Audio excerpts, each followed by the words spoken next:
112 discours de haine en ligne collectés sur la semaine du 11 au 17 novembre 2021.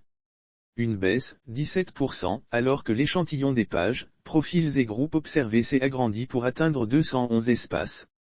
Pour cette nouvelle période d'observation, deux faits marquants, la politique est le sujet le plus discuté et les propos sexistes ont littéralement explosé. Les injures sexuelles et propos sexistes représentent 15% de l'ensemble des discours de haine relevés sur Facebook par l'Observatoire d'Internews Côte d'Ivoire cette deuxième semaine de novembre 2021. Une explosion quand on sait que 7 jours plus tôt, cette catégorie représentait à peine 1% du nombre total de propos haineux.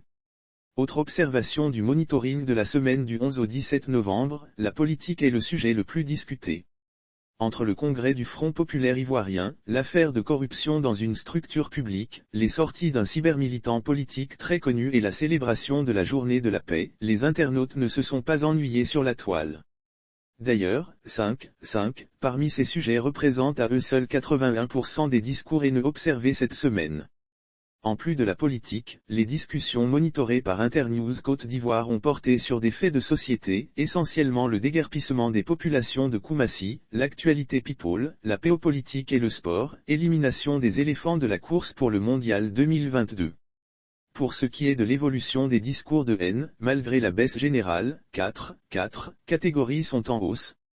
Il s'agit des VUX/ou et macabres, qui ont triplé, des propos sexistes/injures sexuelles, qui se sont décuplés, des animalisations, qui ont doublé, et des attaques contre des communautés, qui étaient inexistantes une semaine en arrière.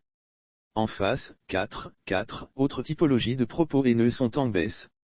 Ce sont, les injures/diffamation, les menaces, les propos xénophobes/injures identitaires et les incitations au meurtre/à la révolte.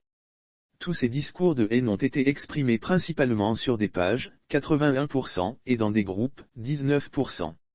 L'observation des discours de haine en ligne est une activité du programme Transition et Inclusion Politique en Côte d'Ivoire, PTI, financé par USAID et mis en œuvre par le National Democratic Institute, NDI, Internews et une coalition des organisations de la société civile ivoirienne.